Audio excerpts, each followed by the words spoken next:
এনিমিদেরকে মুরগি বানায় মারতে কারই না ভালো লাগে। তো এইখানে দেখো ভাই আমি করছি কি, সব দিকে গাড়িতে আটকায় দিছি, আটকায় দিয়ে গাড়ি জাস্ট একটু ফাঁকা রাখছি, ফাঁকাতে যে ঢুকে তারই কিন্তু ভাই এখানে ফাঁসায় দিয়ে আমি মারতেছি। ভাই এরকমভাবে কিল করতে কিন্তু অনেক বেশি মজা লাগে। আর ভাই দেখো পিছন থেকে একটা আসতেছে ভাই, এটাও কিন্তু ভাই ও মাই গড গাইজ খাতাম, টাটা বাই বাই। ফ্ল্যাশব্যাক।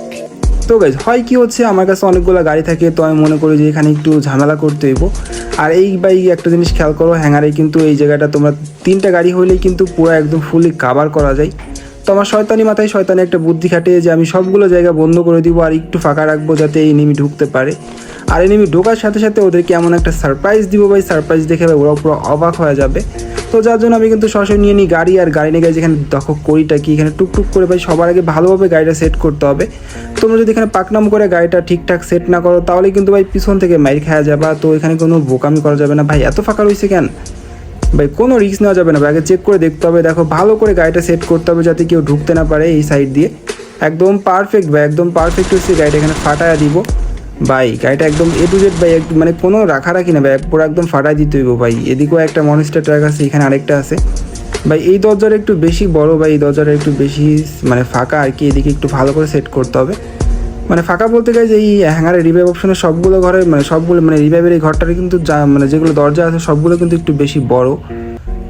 মানে একটা মনস্টারটা ভালোভাবে রাখতে না পারলে মানে এনিমি ঢুকে যেতে পারে। তো যার জন্য কোনো রিস্ক নেওয়া যাবে না ভাই, ওয়েট করো ভাই, সুন্দর করে সেট করতে হবে ভাই। রে ভাই হয় না রে ভাই, কি বলবো, মানে এমনভাবে সেট করতে গেলে গাড়ি বাইরে যায় তো ঝামেলা করে।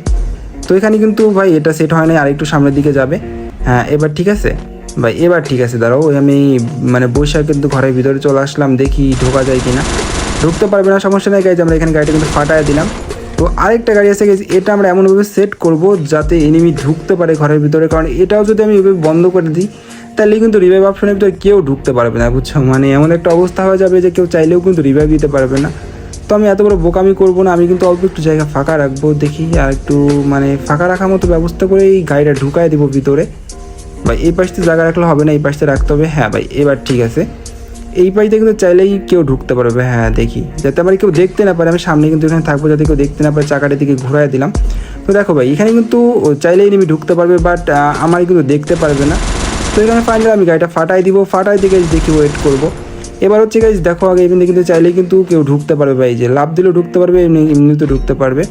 আর এদিকেও ভাই কোনো দিক থেকে ঢুকতে পারবে না। আমি কিন্তু গাড়িটা একটা অর্ডার করে দিব যাতে কেউ ঢুকতে না পারে এমনি দিয়ে ভাই। এখানে মানে গাড়ি পড়বে না, গাড়িটা মানে ঘরের উপরে পড়তে পারে ভাই। এদিকে ঠিকঠাক ভাই আমার রিস্ক মনে হচ্ছে, কারণ মনে হচ্ছে এই পাশে কেউ ঢুকে যেতে পারে ভাই। এখানে কিন্তু আরেকটা গাড়ি অর্ডার করে দিলাম যাতে আশপাশ থেকে কেউ আসলে এই গাড়ির জন্য ঢুকতে না পারে। তো গাইজ এখানে কিন্তু একদম A to Z দেখো ফাইনালি অস্থির হয়েছে। এখানে আমি ক্যারেক্টার মেরে দিব, ক্যারেক্টার মেরে দেখেছি এখানে কিন্তু বসবো। তো আমরা কিন্তু ফাঁকা মাঠে বসবো না যাতে এনিমি আসলে আমাদের মারতে পারে। আমরা কিন্তু সবার আগে বক্স ফেলবো, বক্স ফেলে বক্সের পিছিয়ে চুপ করে বসে থাকবো। তো ভাই এরকম পজিশনে যদি সোলো বাসে স্কোয়াড ম্যাচ খেলা যায় তাহলে কেমন হবে তোমরা অবশ্যই কমেন্ট করে জানাবা। তাহলে তোমরা যদি বলো তাহলে আমি কিন্তু নেক্সট টাইম সোলো বাসে স্কোয়াড ম্যাচে এইভাবে ট্রাই করে দেখবো যে আদৌ এনিমিদের বলদ বানায় মারা যায় কিনা। বা এখানে জোন থাকার কথা ছিল, বাট এখানে জোনটা কিন্তু সাইডে চলে গেছে, আর এখানে কিন্তু একটা চলে আসছে, এটা কিন্তু মেরে দিয়েছি। মানে ভাই এমন একটা অবস্থা আমি মনে করছিলাম এখানে জোনটা পাবো, তো যার জন্য আমরা কিন্তু এখানে এরকম সিস্টেমটা করছিলাম।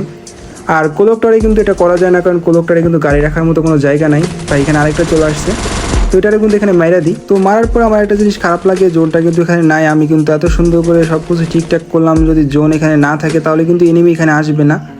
মানে ভাই খুব খারাপ লাগতেছে দেখি আদৌ এনিমি আসে কিনা। ভাই একটা জিনিস খেয়াল করতেছি, এমনিতে কিন্তু ম্যান ঢুকে গেছিলো, বাট এমনিতে ঢুকলো কীভাবে এটাই বুঝতে পারলাম না। তো তারপর আমরা কিন্তু এখানে ওয়েট করবো, যদি কেউ ঢুকে তাহলে তাকে মারার চেষ্টা করবো, বাট মনে হচ্ছে আর ম্যান আসতেও পারে নাও পারে, আমি শিওর না। তো এখানে ফায়ার করবো যাতে এনিমি আশপাশ থেকে শব্দ শুনে আমার মারতে আসে। ভাই এখানে হিট লিস্ট ছিল, হিট লিস্টে ম্যানও কিন্তু আমার মারতে আসে নাই ভাই। আমার মনে হচ্ছে ভাই আমার এত কষ্ট করে ট্রাপ ভাই এত সুন্দর করে পাতাইছি ভাই, তারপর ভাই কোনো এনিমি আসবে না, বাট এই দুইটা দিকে আমার শেষ হয়ে যাবে ভাই। এরা ঘরের সামনে ফাইট করতেছে, বাট এই ঘরের ভিতরে কেউ ঢুকতেছে না। জোন চলে আসছে ভাই, এই দেখো সামনে ফাইট করতেছে ভাই। কেউ একজন রিভাইভ দিতে আই, টিমমেট রিভাইভ দিতে আই রে ভাই, কেউ একজন ভাই। কেউ ভিতরে আসতেছে না ভাই, কি বলবো দুঃখের কথা বলো। সবাই সেফ জোনের দিকে চলে যাচ্ছে, আমি এতক্ষণ ধরে ওয়েট করতেছি, কোনো কাম হইলো না ভাই। ভাই মনে হচ্ছে ভাই দেখি বাইরের দিকে যে ম্যান পাই কিনা ভাই। সবাই সেফ জোন চলে গেছে, যাও ভাই এত কষ্ট করে এত কিছু করলাম আর কোন